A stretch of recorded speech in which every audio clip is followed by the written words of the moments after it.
So the next thing I'm going to show you how to sew is the single and then the double circle. The single one is the darker colour in the background, and then another circle goes over the top. So for this design I'm going to use that 36 point circle, and I'm going to sew into the back again where the bobbliness on the holes is, where they've been poked out, is usually I use as the back. Doesn't matter where you sew into the circle, you can sew in any of the holes on the back.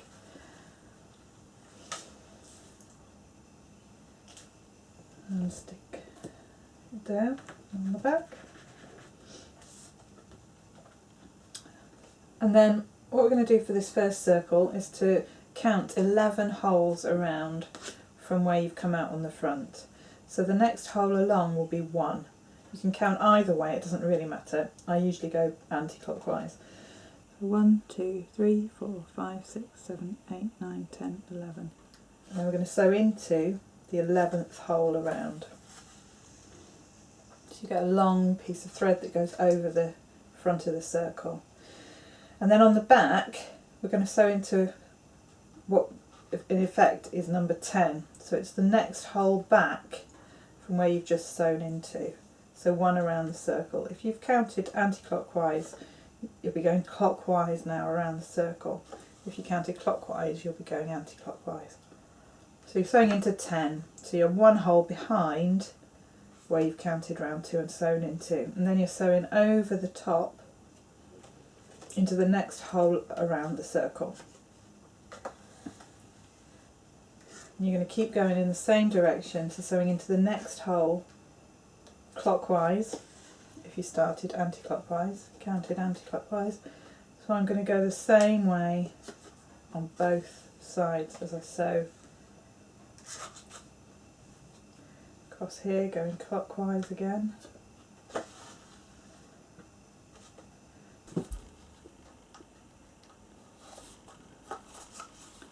And a couple of useful things to remember as you're sewing this design is that you're always sewing over this top stitch that you've just sewn. So there'll always be the last one that you've sewn will be on top and all the others will be underneath. So if you want to check which direction you're going, this is the one that you're going over the top of. So short stitch on the back into the next hole along, and a long stitch into the next hole along. Similar to the lines that we did for the parabola, but we're just sewing in a circle this time instead of across 2 lines.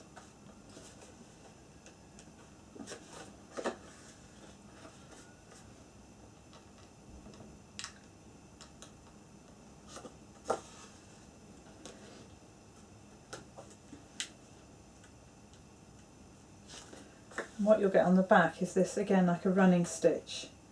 And one thing to remember is that you're never going to sew into this gap while you're working on this colour anyway. So if you do start sewing into the gap, you've probably gone wrong. So you need to just have a look and check and see if you can see where you've gone wrong. And keep crossing over, keep going around the circle in the same direction.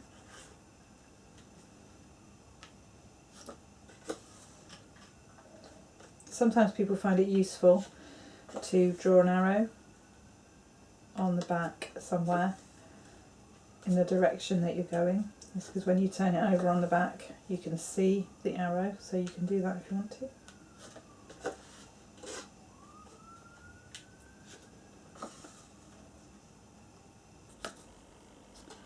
Right, so this is the place where everybody gets stuck.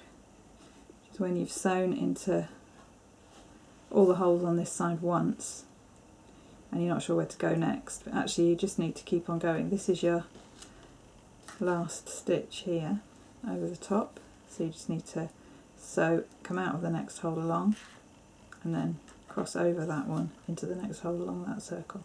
So you just sew into the next hole along and again the next hole along. Keep going the same way, so into that one on the back, next hole along. So you start to get 2 pieces of thread coming out of each hole, and that's what you want to have out of every single hole. So you just keep going .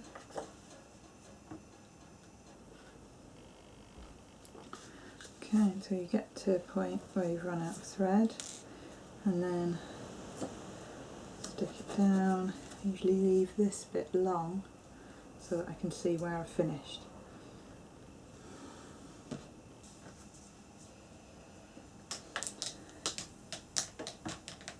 And remember, when you're cutting a new piece like this, often a good amount is about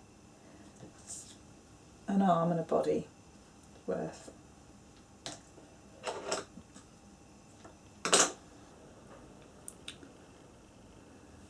So then, when I start again, I know I'm not sewing that way because I don't want to sew over that gap, so I must be sewing into that hole there because this is where I finished. Sew into there, stick that down, and then cut this one off so I don't get confused later on.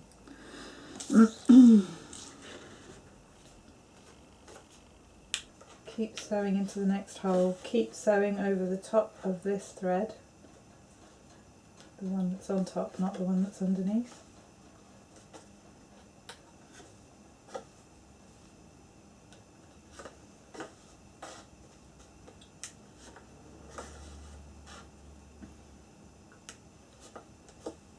So if you wanted to put an arrow on as you're getting a bit closer to where things meet,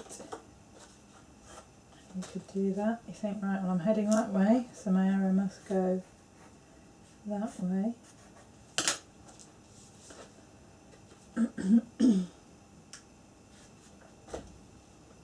Keep going until you've got 2 pieces of thread coming out of every single hole around the outside of the circle.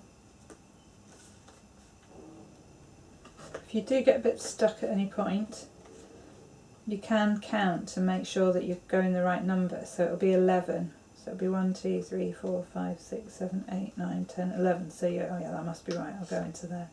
It's 11 holes, and it's gone over the top one, not the underneath one.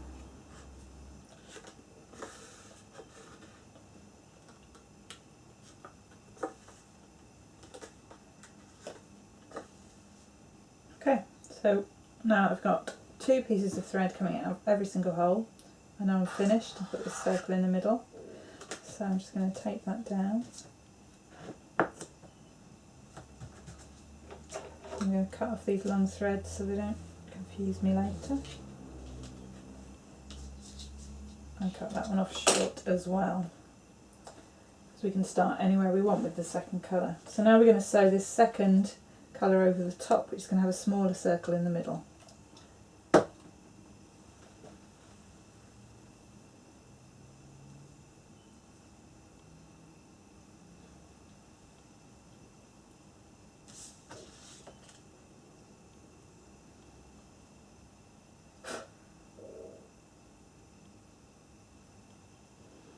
Okay, and again, you can start wherever you want on this circle. You just sew into a hole.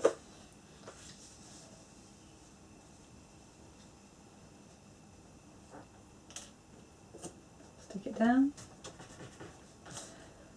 And where you come out, you're going to count, not 11 this time, but 15 holes around the outside of that circle.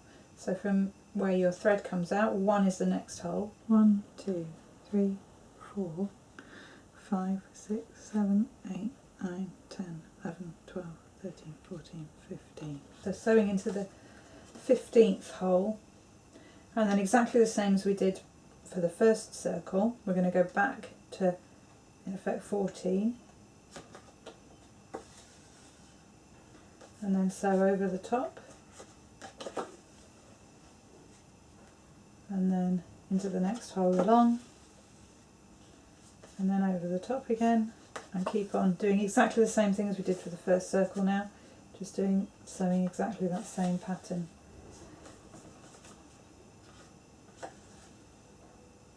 And what you'll notice, so depending on where you started with the second colour, you'll either be sewing on top of the threads that you've already put in with the first colour, or like I am, you'll be sewing into those gaps. So as long as you now carry on sewing into those gaps, you'll be right. If you've sewn into the gaps to start with and you start sewing over the top of these, then you need to check because you might have done something wrong. Have a check to see what's happened.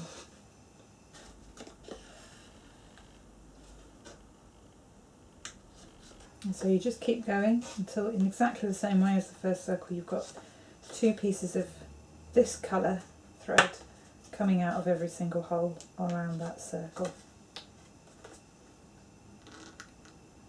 Okay, so the last one. So you can see that as you get to that point where you've got 2 pieces of thread coming out of every hole, you've got that smaller circle in the middle. Now, because you're using an even numbered circle, points, you've got 36 around the outside, you could make a circle with any odd number, counting around any odd number. So if you, this first one you remember was 11, if you did 7 or 9, you'd have a bigger circle in the middle and less border around the outside. If you did more than 15, you'd get a smaller circle in the middle. Okay, so that's your double circle.